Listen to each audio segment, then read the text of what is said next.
Well, hey, you guys, here it is. Some of you have recently seen this on a couple of tunes I've done. Fly Like an Eagle, Steve Miller Band, Boston, uh, Foreplay and Long Time, and Lido Shuffle. Now, I haven't featured this drum on any of my drum covers up to this point, primarily because I refinished this drum, restored it about 15 years ago, maybe 16 or 17.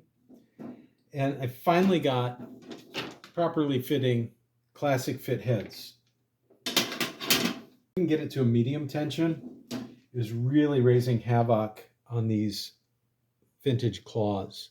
They're made out of brass and they would crack. So one of them I've replaced. Another one I've got in here is split.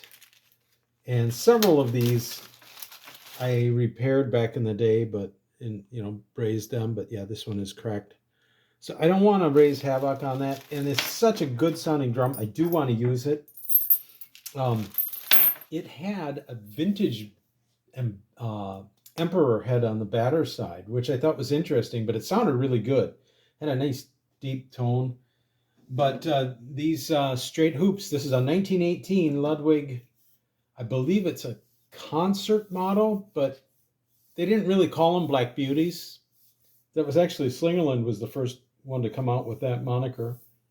But what is known as a Black Beauty or an unengraved Black Beauty or an engraved Black Beauty is it's sometimes a little confusing. But let there be no confusion. This is a fantastic brass shell with black nickel plating, which when I acquired the drum, and I want to tell you, how much did I pay for this drum?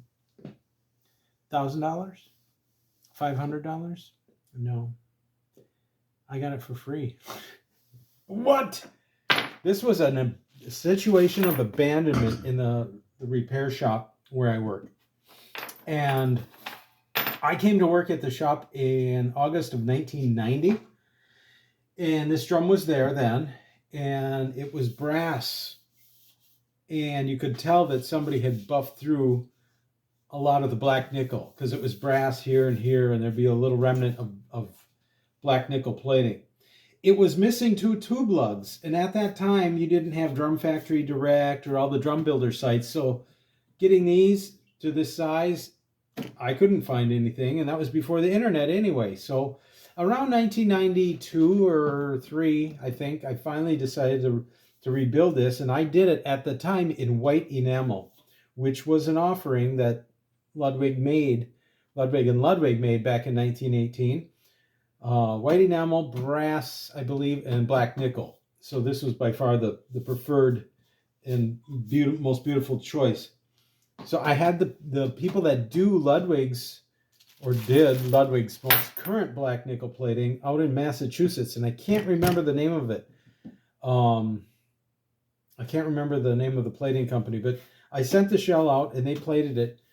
And I was prepared to spray it because they were spray coated, but they did it and they sprayed it there. And I wasn't crazy about it because this shell, it's 2 halves. It's this half, and this is seam soldered.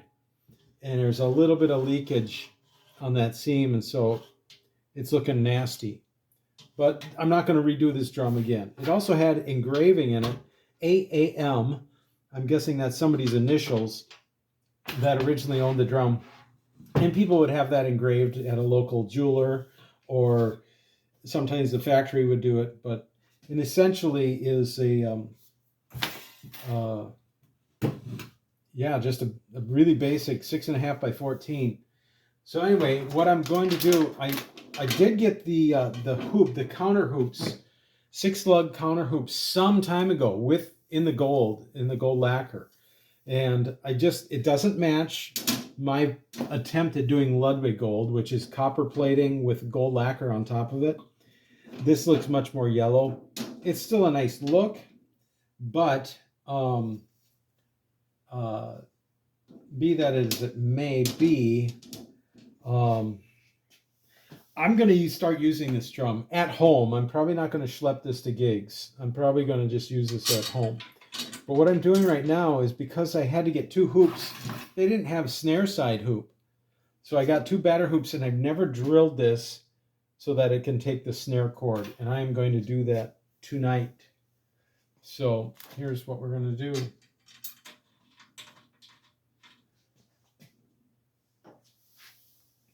I'm going to just drill 2 holes. And if I have to, I will go ahead and use a Dremel tool to cut an oblong if I need to go that route. But at this point, I think I'm just going to... the thing is I want to see how low this drum is going to set once it's at tension. So I don't drill the holes too low.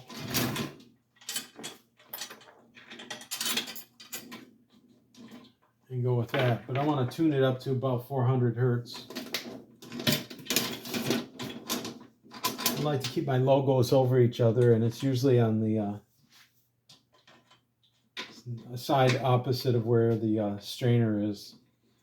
If possible, over the vent hole or the logo. But in this case, it's just over on the other side, kind of where my microphones usually sit.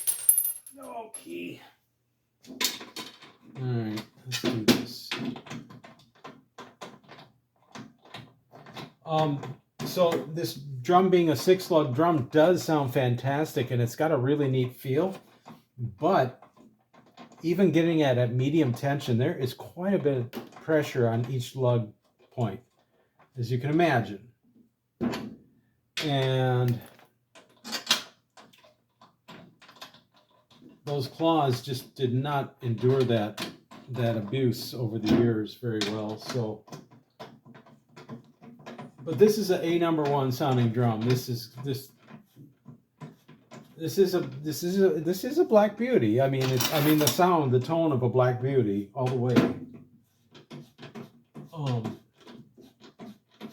And again, I've kind of reserved using it for reasons of preservation. Now, it's been on my display. I've got a shelf in my house where it's displayed with some other about 1927 drum set, a Ludwig Jr. that I've had since 4th grade. And I just love those old drums, but I've been having this as a display model. Even back in the day when this was white, I had it was white with gold. I had these were brass, so I just gold lacquered the brass. And the hoops I had, what did I do with the hoops? I think I had those white too. Let's get the wrinkles out of here.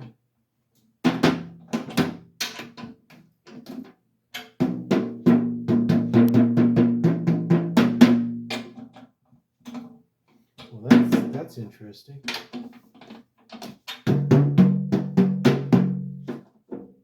I don't recall this being an issue right here. There we go.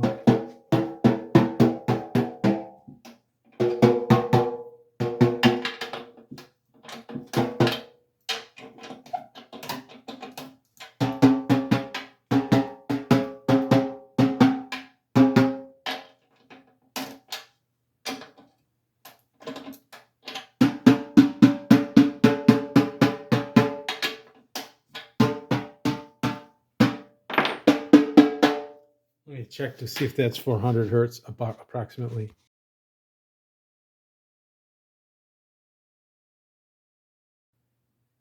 All right, just verified it with 400 hertz from YouTube and my Slingerland. There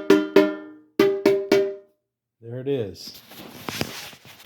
The Slingerland sounds great at about 400.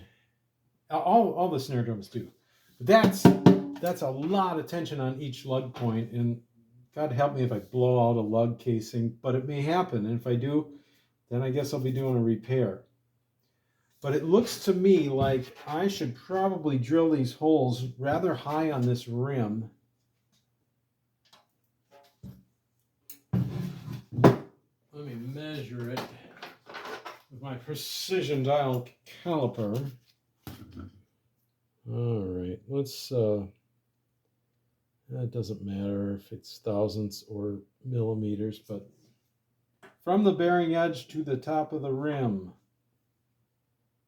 421 inches, 10.7 millimeters. Let's call that 11 millimeters.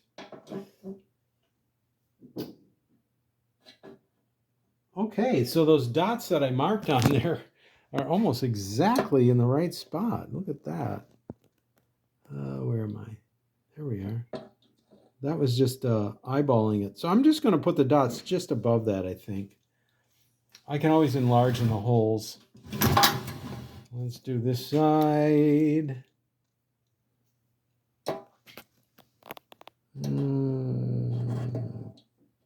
Yeah, those are just about where I want it. So yeah, this was a labor of love. I had to build this piece that was entirely missing. And I built this because that was missing too. And I got a knurling tool and made the knurl on it. It was a labor of love, I tell you what. I think the plating cost me a couple hundred, like 230 back in the day. But the labor and the time I spent on it was quite significant. It was just on my own time, so not on shop time. I may have to take this to work and do this because I don't know if I have a punch here. I'll have to go out and rummage around in my toolbox.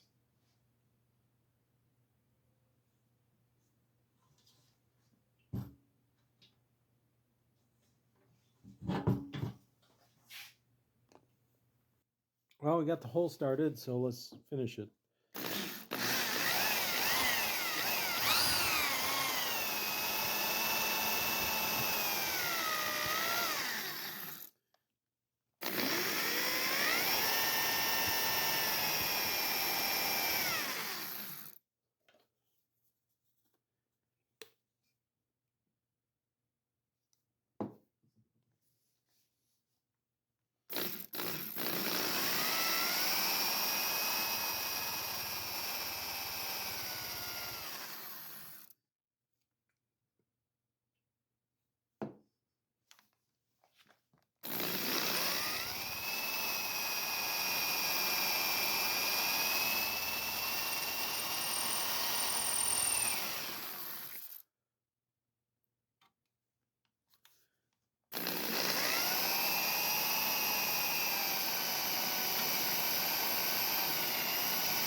Some pretty good steel or a nice dull bit.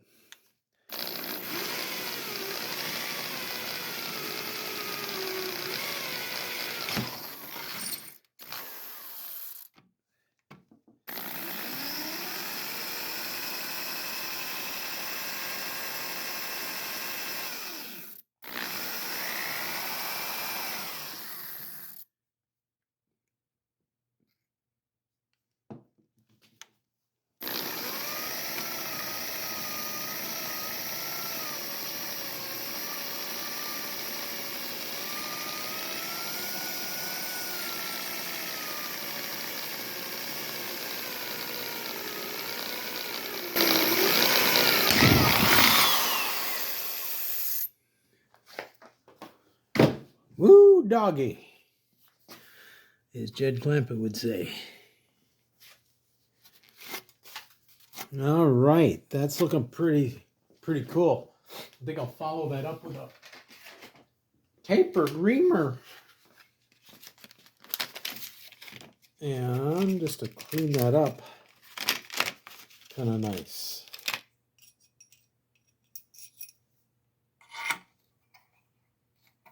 Nice clean hole.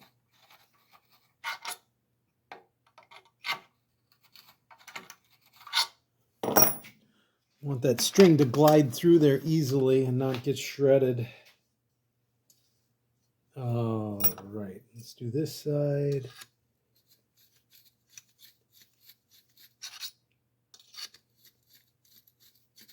Well, that's pretty sharp. That's going to require another drill bit to take down that edge. See how that's almost acted like a punch.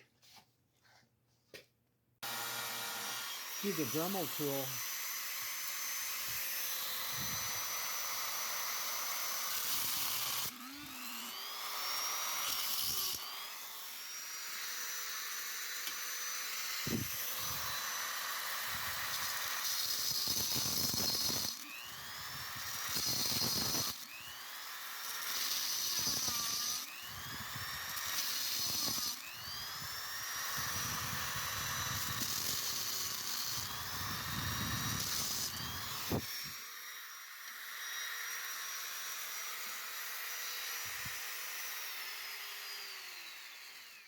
File.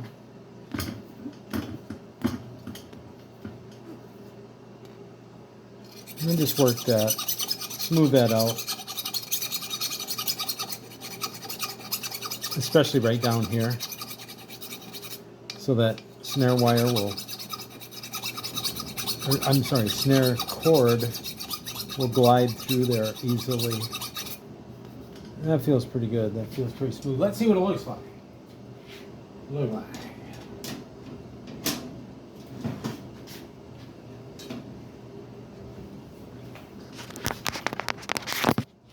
And you can see our snare wire, our snare cord. I keep saying snare wire. When this head is tensioned, that's going to pass through there just beautifully.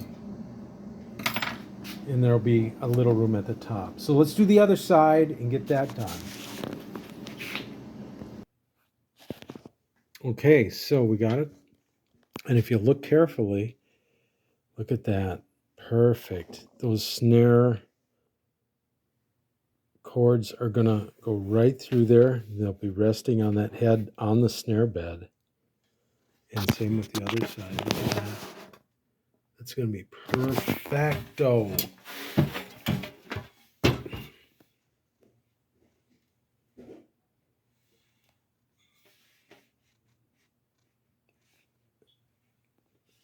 Yes, that is going to work great. So, listen to this though. That's tuned about 400. And then there's that tone. There's that Ludwig Black Beauty tone. You just know it when you hear it. Let's put on the snare wires and see how this sounds. It's going to be magnificent. Here it is.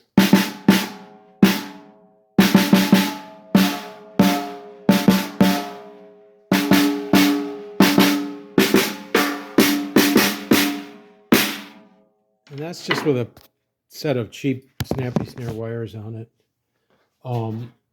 which are pretty good in my opinion.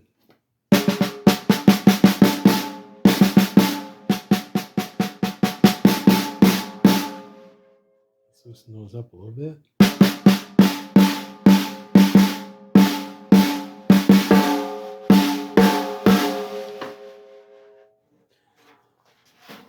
Let's try it on the drum set. All right, let's hear it raw first, and then we'll put it on with my typical processing.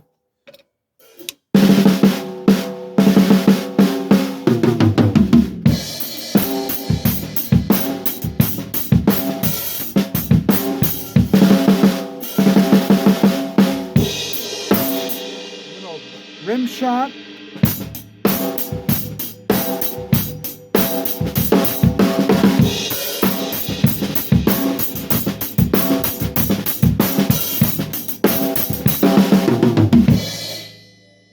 With a little processing.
not going to be your piccolo snare drum. This is not going to be a high tension snare drum. I'll go another quarter. Let's see what happens.